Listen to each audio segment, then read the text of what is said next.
A U.S. think tank recently revealed that preparations are being made for the potential downfall of the CCP. Former U.S. diplomat Gregory Slayton wrote an article in the New York Post suggesting that Trump has two key strategies to accelerate Xi Jinping's departure from office. The first strategy is to fully restore 100% secondary tariffs on the CCP, and the second is to completely block the CCP's access to foreign technologies. In his article, Slayton also noted that rumors about Xi Jinping's unstable military power and waning control over the CCP have been circulating recently, signaling the decline of Xi's authority within the party. He believes President Trump actually has a chance to take action. If Trump doesn't act now, it could drag U.S.-China relations out for longer, delay changes within China, and allow Xi to solidify his grip. If he takes timely action or calls out the CCP, it could accelerate Xi's exit. Analysts point out that while the U.S. government has been monitoring and researching the possibility of Xi Jinping stepping down or the collapse of the CCP, the open discussion of this issue is unprecedented. This indicates that the moment may truly be approaching. So, what are the factors driving U.S. officials to believe that Xi's resignation is imminent? Senior political commentator Lan Shu believes that Xi's leadership has led him down an irreversible path due to 6 major actions he took after assuming office. These 6 actions are as follows. The first 3 are internal policy failures. They include party over government, zero COVID policy, and the Hong Kong national security law. The remaining 3 are fatal diplomatic blunders. First, the Belt and Road Initiative. Second, the declaration of military unification with Taiwan, and third, supporting Russia's invasion of Ukraine. When combined, these 6 major factors have effectively led Xi's leadership and CCP to the dead end they now face. Let's look at each one in depth. Party over government.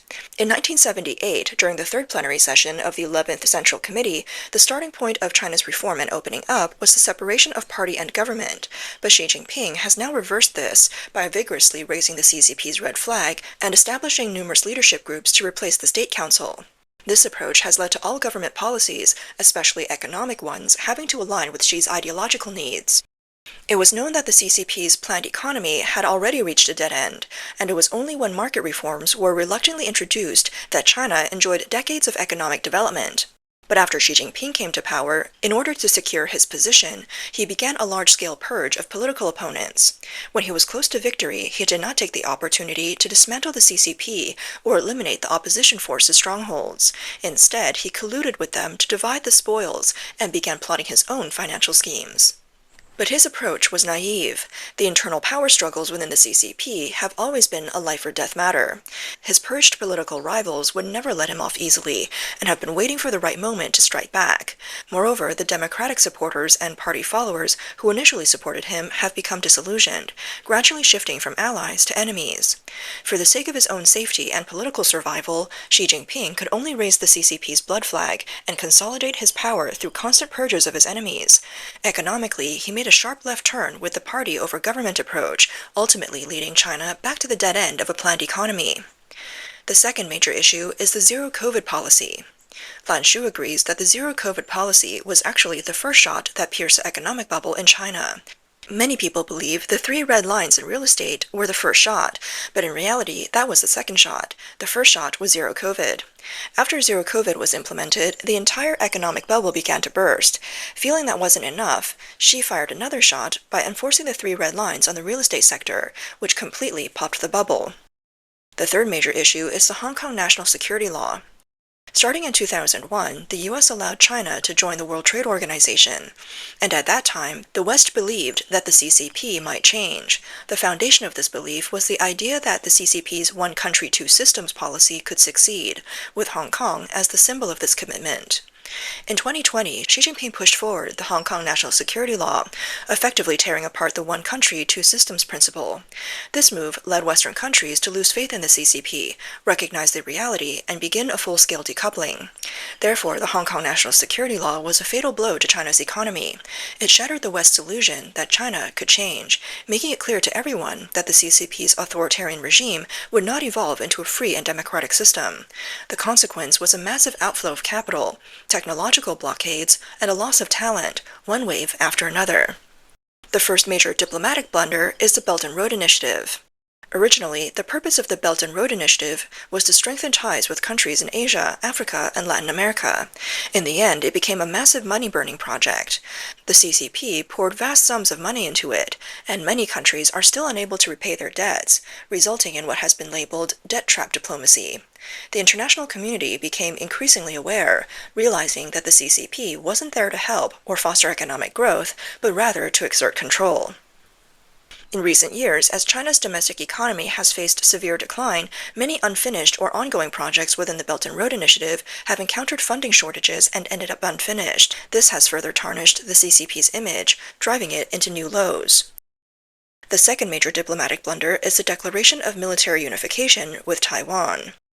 This has forced the US, Japan, Australia, and Europe to reconsider and reshape their security strategies in Asia. Since the CCP declared its intent to use force to unify Taiwan, other countries began conducting military exercises, strengthening their military capabilities, and forming alliances, which has left China surrounded by opposition.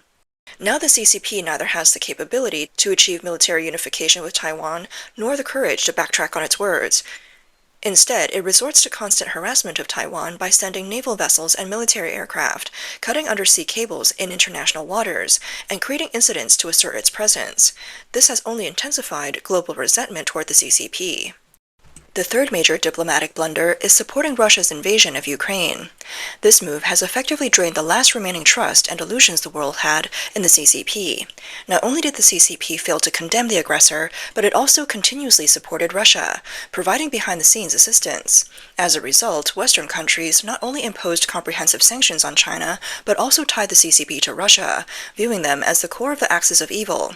The CCP now faces the powerful US, and its relationship with Europe is also on the brink of collapse. This year marks the 50th anniversary of China-EU diplomatic relations. Originally, the summit was scheduled to take place in Brussels, Europe. But due to Xi Jinping's refusal to attend, the meeting location was forced to move to Beijing, and the duration was reduced from 2 days to 1. Observers noted that the atmosphere at the meeting was tense. After talks with Xi Jinping and Chinese Premier Li Qiang, European Commission President Ursula von der Leyen openly expressed the EU's concerns about trade imbalances and geopolitical issues. She stated that the EU-China trade relationship has reached a clear turning point, with the EU demanding substantial changes from the CCP in areas such as market access and trade balance, aiming to reduce unfair competition in the European market. In response, Xi Jinping claimed that the issues Europe is facing should not be blamed on the CCP.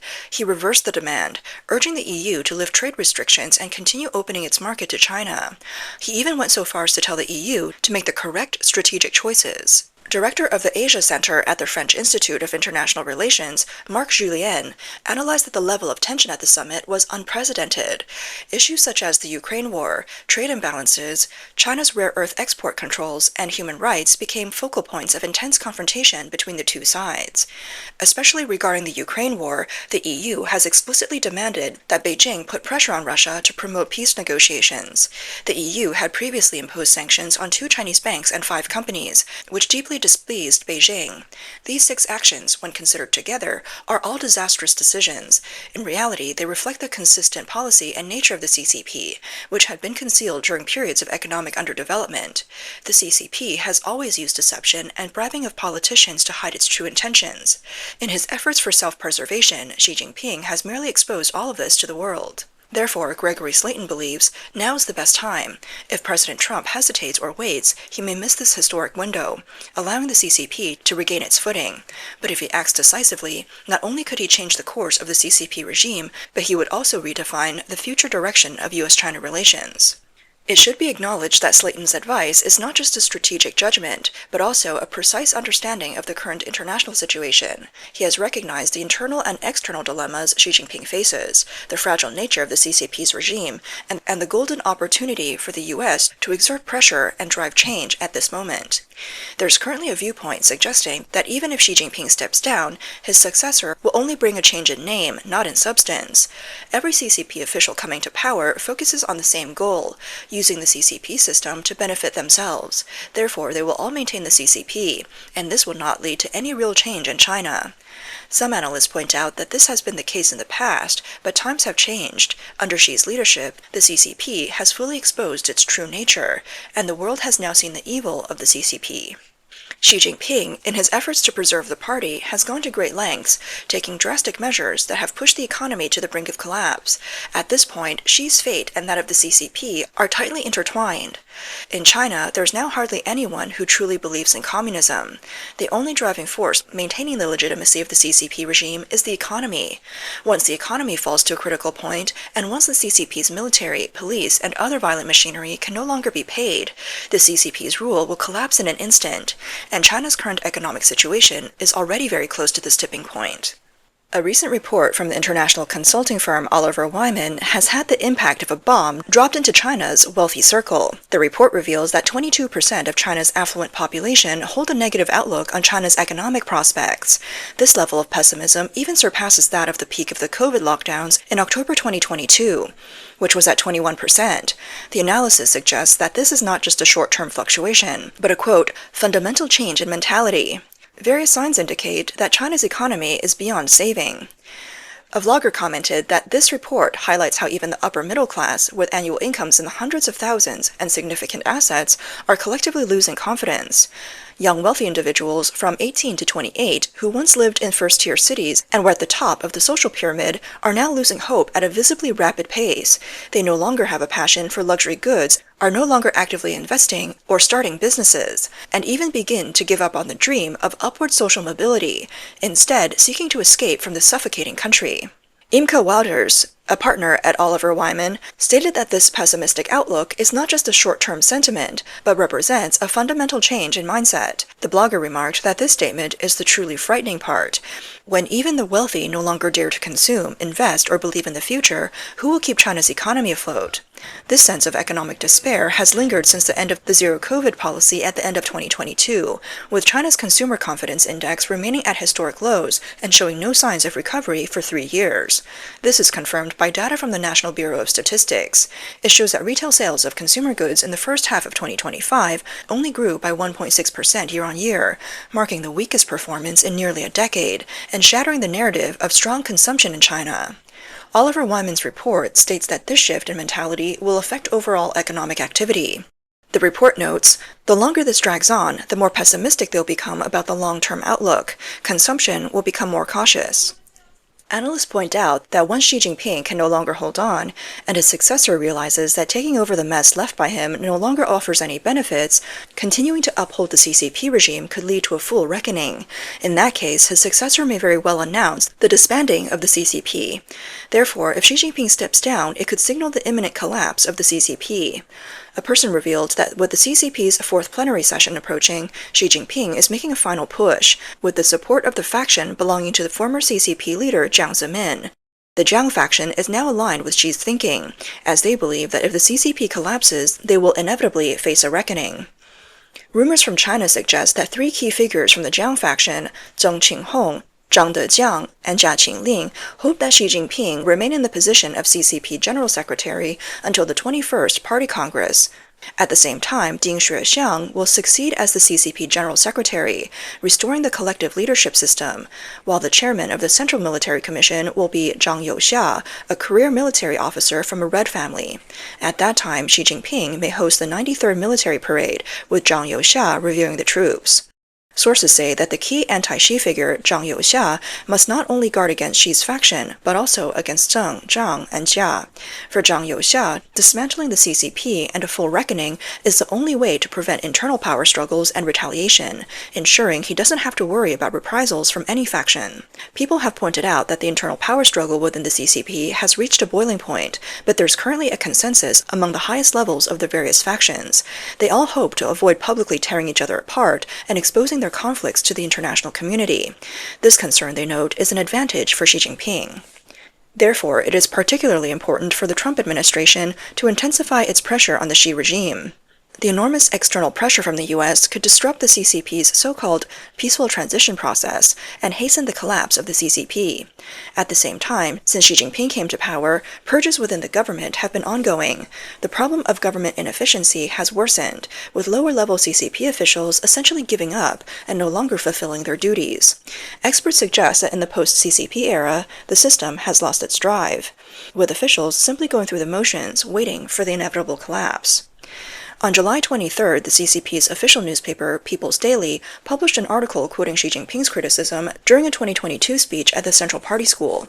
He stated that some officials of departmental interests, local interests, and small group interests, and they engage in selective implementation or even engage in deception, pay lip service, and act in opposition to the Central Party Committee's decisions. In fact, similar criticisms began appearing in official media 2 years after Xi Jinping took office. Around 2015, when he launched his anti-corruption campaign, former Premier Li Keqiang frequently criticized government inefficiency during his tenure, even becoming so upset he slammed the table. Canadian-Chinese writer Sheng Xue commented that the media's criticism is not aimed at a few individual officers, but rather reflects a widespread phenomenon within the bureaucracy, symbolizing the collapse of the entire system in the post-CCP era. Over the years, CCP bureaucrats have widely been accused of government inefficiency and even of paying lip service while acting in opposition to policies. The term selective adaptation has been coined by the authorities, essentially admitting that it's difficult for directives to be passed down from Zhongnan High. Mid-level and grassroots officials selectively implement policies, often neglecting politically sensitive or high-risk tasks. She said, "This system appears to operate under highly centralized power, but in reality, the lower levels are completely opportunistic, shifting with the winds. This has been the case for the CCP for a long time, but it has become even more severe now." Executive Director of the Taiwan Inspirational Association, Dr. Lai Zhengwei, stated that after Xi Jinping came to power, he eliminated his potential political rivals, and behind these rivals were groups of people he needed to take care of. So now, almost everyone within the CCP is waiting for Xi Jinping to falter, with no one willing to take action. Dr. Lai added that even members of the Politburo Standing Committee, while outwardly not daring to speak, are all inwardly saying, "Let's see what he does." Analysts point out that more and more Chinese people are feeling and acknowledging that the economic situation is beyond saving. The upper levels of the CCP are locked in deadly infighting, while the lower ranks are waiting for things to go wrong. The CCP's foundation for ruling has already started to collapse, and now is indeed the best time for external forces to intervene. The future remains uncertain, with many variables. But one thing is clear: Xi Jinping is facing not just economic issues and diplomatic pressure, but a deep-rooted political crisis. And this crisis has been brought on by the 6 decisions he made himself. Xi Jinping has now played all his cards, while Trump holds several that could bring down Xi. It all depends on which card Trump plays next.